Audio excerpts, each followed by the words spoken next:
He was still shaking his head over this when the attendant came up to him and indicated 3 gentlemen sitting on a bench in the waiting room. They had already waited for a long time to see Kay. Now that the attendant accosted Kay, they sprang to their feet, each one of them eager to seize the first chance of attracting Kay's attention.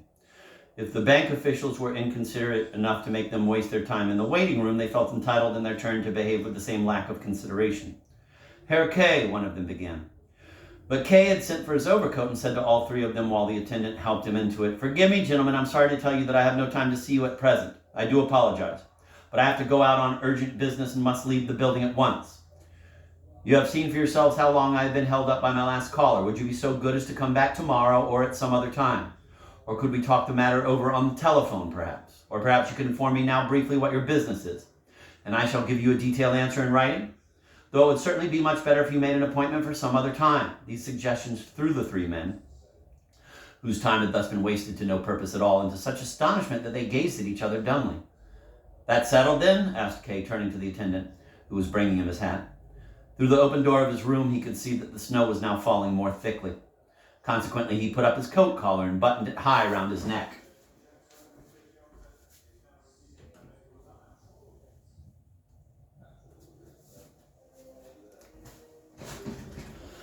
At that very moment, the assistant manager stepped out of the next room, glanced smilingly at Kay in his overcoat talking to the clients, and asked, "Are you going out, Herr Kay?" "Yes," said Kay, straightening himself. "I have to go out on business." But the assistant manager had already turned to the 3 clients. "And these gentlemen," he asked, "I believe they have already been waiting a long time?" "We have settled what we are to do," said Kay. But now the clients could no longer be held in check. They clustered around Kay, protesting that they would not have waited for hours unless their business had been important, not to say urgent, necessitating immediate discussion at length and in private at that.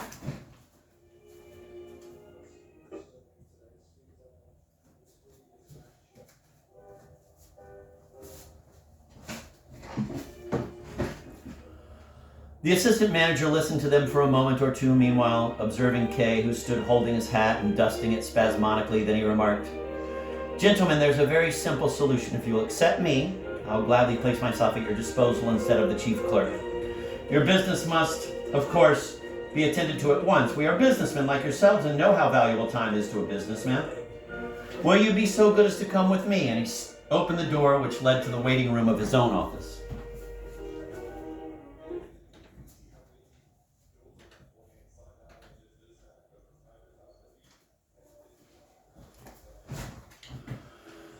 How clever the assistant manager was at poaching on the preserves which Kay was forced to abandon. But was not Kay abandoning more than was absolutely needful? While with the vaguest, and he could but admit it, the faintest of hopes, he was rushing away to see an unknown painter. His prestige in the bank was suffering irreparable injury. It would probably be much better for him to take off his overcoat again and conciliate at least the 2 clients waiting next door for their turn to receive the assistant manager's attention. Kay might actually have attempted this if he had not at that moment caught sight of the assistant manager himself in Kay's own room, searching through his files as if they belonged to him. In great agitation, Kay approached the doorway of the room, and the assistant manager exclaimed, "Oh, you're not gone yet." He turned his face toward Kay. The deep lines scored upon it seemed to speak of power rather than old age, and immediately resumed his search. "I'm looking for a copy of an agreement," he said, "which the firm's representative says should be among your papers. Won't you help me to look?" Kay took a step forward, but the assistant manager said, "Thanks, now I've found it." And carrying a huge package of documents, which obviously contained not only the copy of the agreement, but many other papers as well, he returned to his office.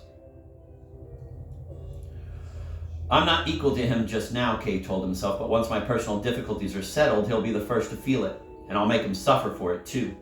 Somewhat soothed by this thought, Kay instructed the attendant, who had been holding open the corridor door for a long time, to inform the manager at any convenient time that he had gone out on a business call, and then, almost elated at the thought of being able to devote himself entirely to his case for a while, he left the bank. He drove at once to the address where the painter lived, in a suburb which was almost at the diametrically opposite end of the town from the offices of the court. This was an even poorer neighborhood. The houses were still darker, the streets filled with sludge oozing about slowly on top of the melting snow. In the tenement where the painter lived, only one wing of the great double door stood open, and beneath the other wing, in the masonry near the ground, there was a gaping hole of which, just as Kay approached, issued a disgusting yellow fluid, steaming hot, from which some rats fled into the adjoining canal. At the foot of the stairs, an infant lay face down on the ground bawling, but one could scarcely hear its shrieks because of the deafening din that came from a tinsmith's workshop at the other side of the entry.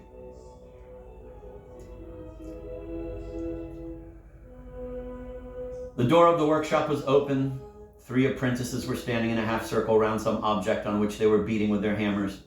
A great sheet of tin hanging on the wall cast a pallid light, which fell between 2 of the apprentices and lit up their faces and aprons. Kay flung only a fleeting glance at all this. He wanted to finish off here as quickly as possible. He would merely ask the painter a few searching questions and return at once to the bank. His work at the bank for the rest of the day would benefit should he have any luck at all on this visit. When he reached the 3rd floor, he had to moderate his pace. He was quite out of breath. Both the stairs and the stories were disproportionately high, and the painter was said to live quite at the top in an attic. The air was stifling. There was no well for these narrow stairs, which were enclosed on either side by blank walls, showing only at rare intervals a tiny window very high up. Just as Kay paused to take breath, several young girls rushed out of one of the flats and laughingly raced past him up the stairs. Kay slowly followed them, catching up with one who had stumbled and been left behind. And as they ascended together, he asked her, "Does a painter called Titorelli live here?" The girl, who was slightly hunchbacked and seemed scarcely 13 years old, nudged him with her elbow and peered up at him knowingly. Neither her youth nor her deformity had saved her from being prematurely debauched. She did not even smile, but stared unwinkingly at Kay with shrewd, bold eyes. Kay pretended not to have noticed her behavior and asked, "Do you know the painter Titorelli?" She nodded and asked in her turn, "What do you want him for?" Kay thought it a good chance to find out a little more about Titorelli while he still had time. "I want him to paint my portrait," he said. "To paint your portrait," she repeated, letting her jaw fall open, and then she gave Kay a little slap as if he had said something extraordinarily unexpected or stupid, lifted her abbreviated skirts with both hands, and raced as fast as she could after the other girls, whose shrieks were already dying away in the distance. Yet at the very next turn of the stair, Kay ran into all of them. Obviously, the hunchback had reported Kay's intention, and they were waiting there for him. They stood lined up on either side of the stairway, squeezing against the walls to leave room for Kay to pass, and smoothing their skirts down with their hands. All their faces betrayed the same mixture of childishness and depravity which had prompted this idea of making him run the gauntlet between them. At the top end of the row of girls, who now closed in behind Kay,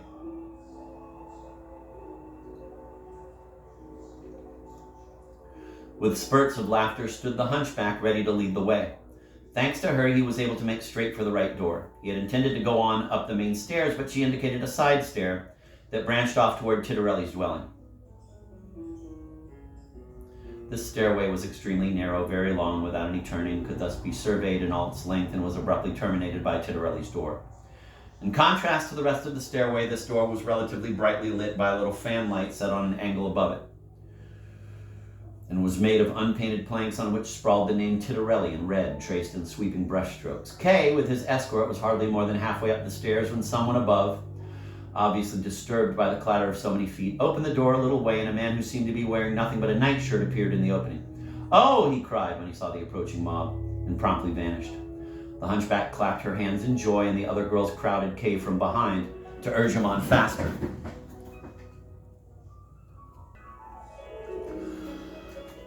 Yet they were still mounting toward the top when the painter flung the door wide open and with a deep bow invited Kay to enter. As for the girls, he turned them off. He would not admit one of them, eagerly as they implored and hard as they tried to enter by force, if not by permission. The hunchback alone managed to slip in under his outstretched arm, but he rushed after her, seized her by the skirts, whirled her once round his head, and then set her down before the door among the other girls, who had not dared meanwhile, although he had quitted his post, to cross the threshold. Kay did not know what to make of all this, for they seemed to be on the friendliest terms together. The girls outside the door, craning their necks behind one another, shouted various jocular remarks at the painter which Kay did not understand, and the painter was laughing too as he almost hurled the hunchback through the air. Then he shut the door, bowed once more to Kay, held out his hand, and said in an introduction, "I'm the painter Titorelli." Kay pointed at the door behind which the girls were whispering and said, "You seem to be a great favorite here." "Oh, those brats," said the painter, trying unsuccessfully to button his nightshirt at the neck. He was barefooted, and besides, the nightshirt had on only a pair of wide-legged, yellow linen trousers girt, by a belt with a long end flapping to and fro. "Those brats are a real nuisance," he went on, while he desisted from fiddling with his nightshirt, since the top button had just come off, fetched a chair and urged Kay to sit down. "I painted one of them once, not any of those you saw, and since then they've all persecuted me. When I'm here myself, they only come in if I let them, but whenever I go away, there's always at least one of them here. They've had a key made for my door, and they lend it round. You can hardly imagine what a nuisance that is.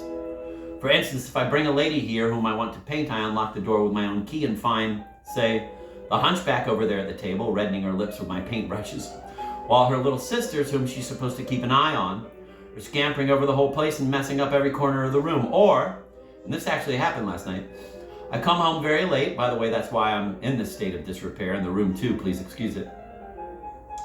I come home late then and start climbing into bed, and something catches me by the leg. I look under the bed and haul out another of these pests. Why they should make such a set at me, I don't know. You must have noticed yourself that I don't exactly encourage them. And, of course, all this disturbs me in my work. If it hadn't been that I have 3 quarters in the studio, I should have cleared out long ago." Just then a small voice piped behind the door with anxious cajolery. "Titarelli, can we come in now?" "No," replied the painter. "Not even me?" the voice asked again. "Not even you," said the painter, and he went to the door and locked it.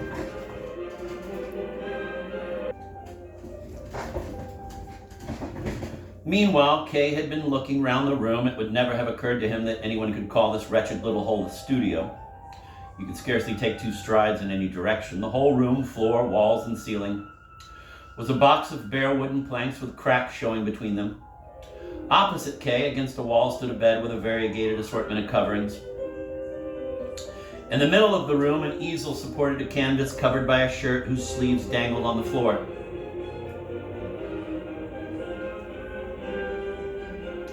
Behind Kay was the window through which in the fog one could not see farther than the snow-covered roof of the next house. The turning of the key in the lock reminded Kay that he had not meant to stay long. Accordingly, he fished the manufacturer's letter from his pocket, handed it to the painter, and said, "I heard of you from this gentleman, an acquaintance of yours, and have come here at his suggestion." The painter hastily read the letter through and threw it on the bed. If the manufacturer had not so explicitly claimed acquaintance with Titarelli, as a poor man dependent on his charity, one might actually have thought that Titarelli did not know the manufacturer, or at least could not remember him. On top of this, he now asked, "Have you come to buy pictures or have your portrait painted?" Kay stared at him in amazement. What could have been in the letter? He had assumed, as a matter of course, that the manufacturer would tell Titarelli that he had come for no other purpose than to inquire about his case. He had been altogether too rash and reckless in rushing to this man, but he must make a relevant reply of some kind, and so he said with a glance at the easel, "You're working on a painting just now?" "Yes," said Titarelli, stripping the shirt from the easel and throwing it on the bed after the letter.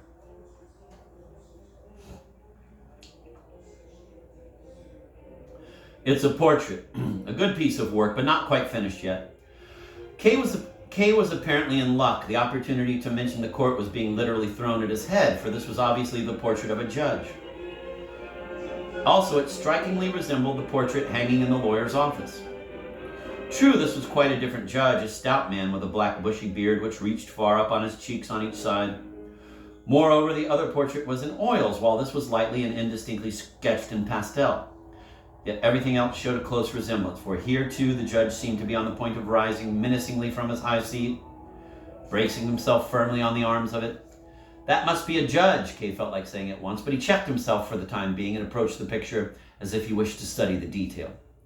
A large figure rising in the middle of the picture from the high back of the chair he could not identify, and he asked the painter whom it was intended to represent. It still needed more detail, the painter replied, and fetched a crayon from a table, armed with which he worked a little at the outline of the figure, but without making it any more recognizable to Kay.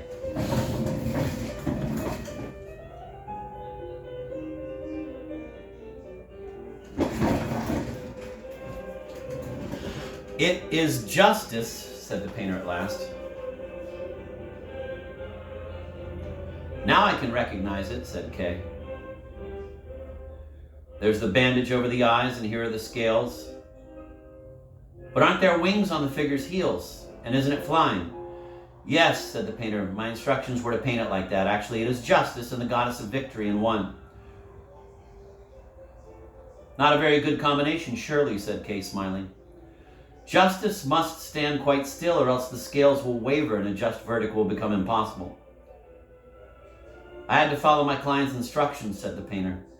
Of course, said Kay, who would not wish to give any offense by his remark. You have painted the figure as it actually stands above the high seat. No, said the painter. I have neither seen the figure nor the high seat. That is all invention, but I am told what to paint and I paint it. How do you mean? Asked Kay, deliberately pretending that he did not understand. Is surely a judge sitting on a seat of justice? Yes, said the painter.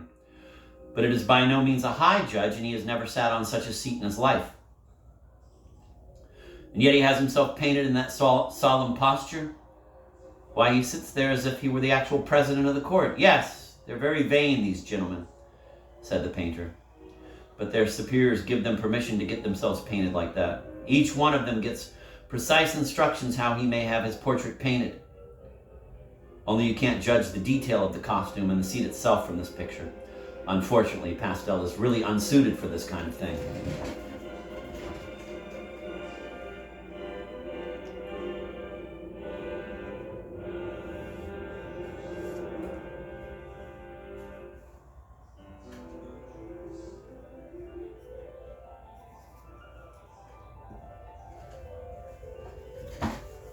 Yes, said Kay, it's curious that you should have used pastel. My client wished it, said the painter. He intends the picture for a lady. The sight of the picture seemed to have roused his ardor. He rolled up his shirt sleeves, took several crayons in his hand, and as Kay watched the delicate crayon strokes, a reddish shadow began to grow round the head of the judge. A shadow which tapered off in long rays as it approached the edge of the picture. This play of shadow, bit by bit, surrounded the head like a halo, or a high mark of distinction, but the figure of justice was left bright except for an almost imperceptible touch of shadow. That brightness brought the figure sweeping right into the foreground, and it no longer suggested the goddess of justice or even the goddess of victory, but looked exactly like a goddess of the hunt in full cry. The painter's activities absorbed Kay against his will, and in the end he began to reproach himself for having stayed so long without even touching on the business that brought him. What is the name of this judge? He asked suddenly. I'm not allowed to tell, replied the painter.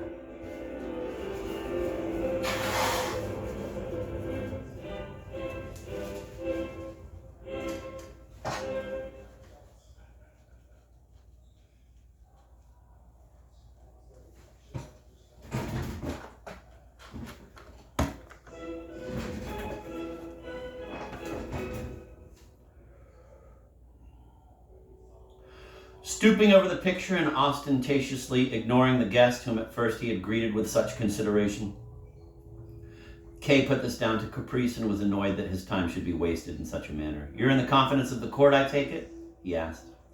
The painter laid down his crayons at once, straightened himself, rubbed his hands, and looked at Kay with a smile. Come out with the truth, he said. You want to find out something about the court, as your letter of recommendation told me, I may say, and you started talking about my paintings only to win me over. But I don't take that ill. You could hardly know that that wasn't the right way to tackle me. Oh, please don't apologize, he said sharply, as Kay tried to make some excuse, and then he continued, besides, you were quite right in what you said. I am in the confidence of the court. He paused as if he wanted to give Kay time to digest this fact.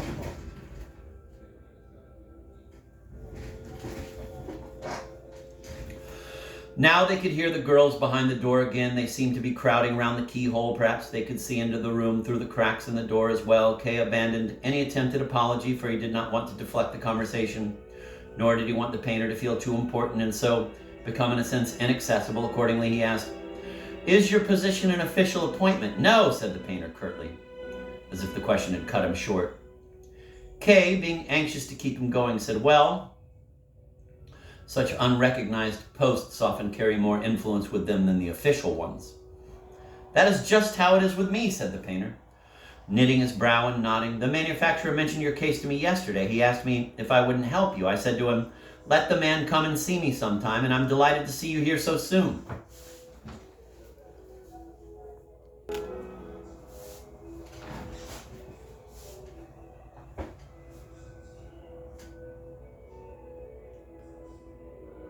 The case seems to lie very near your heart, which of course is not in the least surprising. Won't you take off your coat for a moment? Although Kay had it in mind to stay only for a short time, this request was very welcome to him. He had begun to feel the air in the room stifling. Several times already he had eyed with amazement a little iron stove in the corner which did not seem even to be working. The sultry heat in the place was inexplicable. He took off his overcoat, unbuttoning his jacket as well, and the painter said apologetically, "I must have warmth. It's very cozy in here, isn't it? I'm well enough off in that respect." Kay said nothing to this, for it was not the warmth that made him so uncomfortable. It was rather the stuffy, oppressive atmosphere. The room could not have been aired for a long time. His discomfort was still more intensified when the painter begged him to sit down on the bed while he himself took the only chair in the room, which stood beside the easel. Tittarelli also seemed to misunderstand Kay's reasons for sitting on the extreme edge of the bed. He urged him to make himself comfortable and actually pushed the reluctant Kay deep down among the bedclothes and pillows. Then he returned to his chair again and at last put his first serious question, which made Kay forget everything else. "Are you innocent?" he asked. "Yes," said Kay. The answering of this question gave him a feeling of real pleasure, particularly as he was addressing a private individual and therefore need fear no consequences. Nobody else had yet asked him such a frank question. To savor his elation to the full, he added, "I am completely innocent." "I see," said the painter, bending his head as if in thought. Suddenly he raised it again and said, "If you are innocent, then the matter is quite simple." Kay's eyes darkened. This man who said he was in the confidence of the court was talking like an ignorant child. "My innocence doesn't make the matter any simpler," said Kay. But after all, he could not help smiling, and then he slowly shook his head. "I have to fight against countless subtleties in which the court indulges. And in the end, out of nothing at all, an enormous fabric of guilt will be conjured up."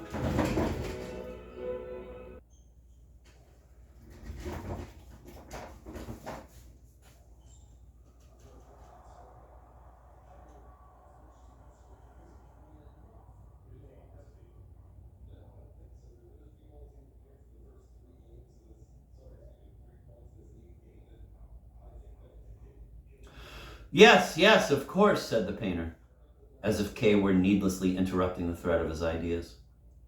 "But you're innocent all the same." "Why, yes," said Kay, "that's the main thing," said the painter.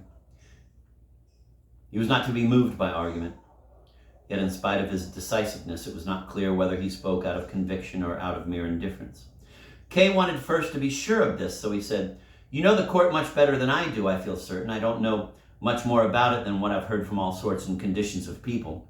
But they all agree on one thing, that charges are never made frivolously, and that the court, once it has brought a charge against someone, is firmly convinced of the guilt of the accused and can be dislodged from that conviction only with the greatest difficulty." "The greatest difficulty?" cried the painter, flinging one hand in the air. "The court can never be dislodged from that conviction. If I were to paint all the judges in a row on one canvas and you were to plead your case before it, you would have more hope of success than before the actual court." "I see," said Kay to himself, forgetting that he merely wished to pump the painter.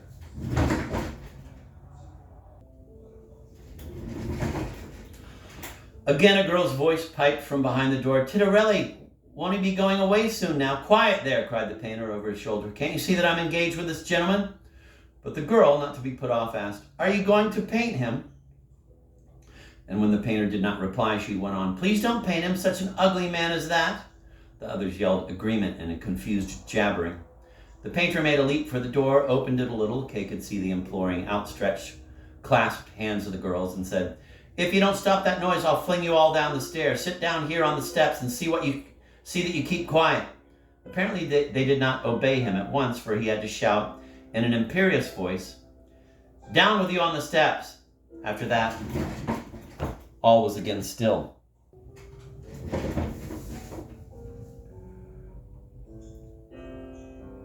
"Excuse me," said the painter, returning to Kay again. Kay had scarcely glanced toward the door. He had left it to the painter to decide whether and in what manner he was to be protected. Even now he scarcely made a movement when the painter bent down to him and whispered in his ear so that the girls outside might not hear, "These girls belong to the court too. What? Cried Kay, screwing his head round to stare at the painter. But Titterelli sat down again on his chair and said, half in jest, half in explanation, "You see, everything belongs to the court." "That's something I hadn't noticed," said Kay shortly.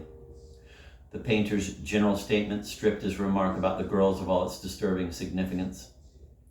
Yet Kay sat gazing for some time at the door behind which the girls were now sitting quietly on the stairs.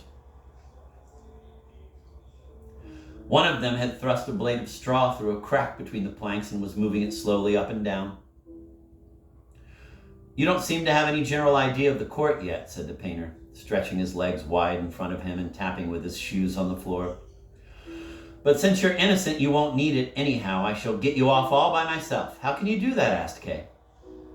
"For you told me yourself a few minutes ago that the court was quite impervious to proof." "Impervious only to proof which one brings before the court," said the painter, raising one finger as if Kay had failed to perceive a fine distinction. "But it is quite a different matter with one's efforts behind the scenes. That is, in the consulting rooms, in the lobbies, or, for example, in this very studio."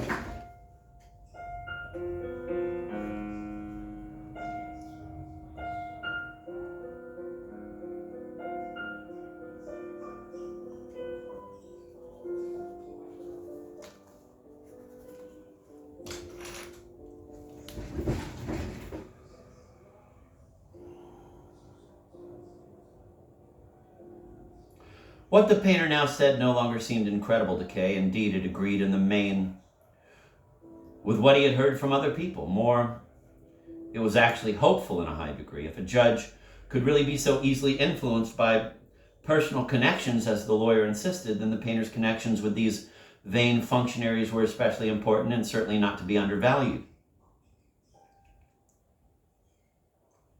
That made the painter an excellent recruit to the ring of helpers, which Kay was gradually gathering round him. His talent for organization had once been highly praised in the bank, and now that he had to act entirely on his own responsibility, this was his chance to prove it to the uttermost. Titterelli observed the effect his words had produced upon Kay, and then said with a slight uneasiness, "Perhaps it strikes you that I talk almost like a jurist?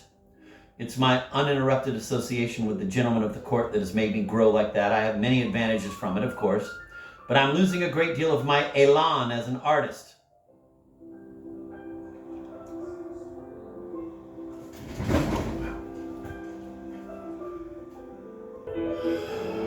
"How did you come in contact with the judges in the first place?" asked Kay. He wanted to win the painter's confidence first, before actually enlisting him in his service.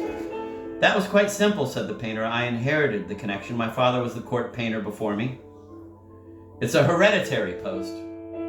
New people are of no use for it. There's so many complicated and various and above all secret rules laid down for the painting of the different grades of functionaries that a knowledge of them is confined to certain families.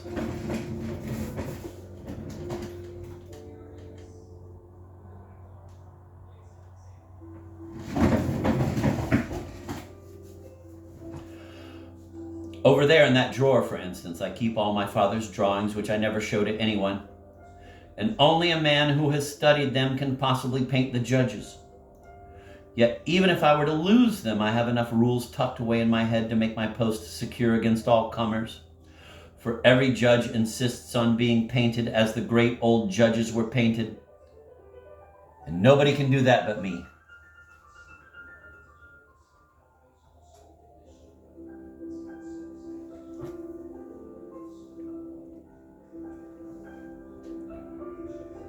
"Yours is an enviable situation," said Kay, who was thinking of his own post in the bank.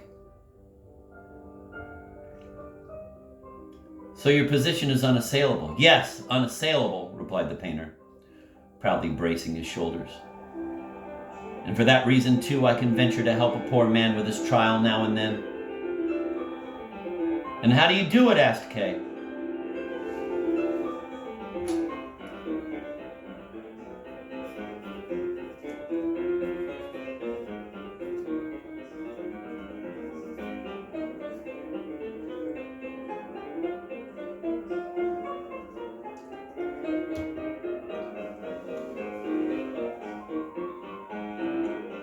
"And how do you do it?" asked Kay, as if it were not himself who had just been described as a poor man. But Tinarelli refused to be sidetracked and went on. "In your case, for instance, as you are completely innocent, this is the line I shall take." The repeated mention of his innocence was already making Kay impatient. At moments it seemed to him as if the painter were offering his help on the assumption that the trial would turn out well, which made his offer worthless. But in spite of his doubts, Kay held his tongue and did not interrupt the man. He was not prepared to renounce Tinarelli's assistance. On that point he was decided. The painter was no more questionable as an ally than the lawyer. Indeed, he very much preferred the painter's offer of assistance, since it was made so much more ingenuously and frankly.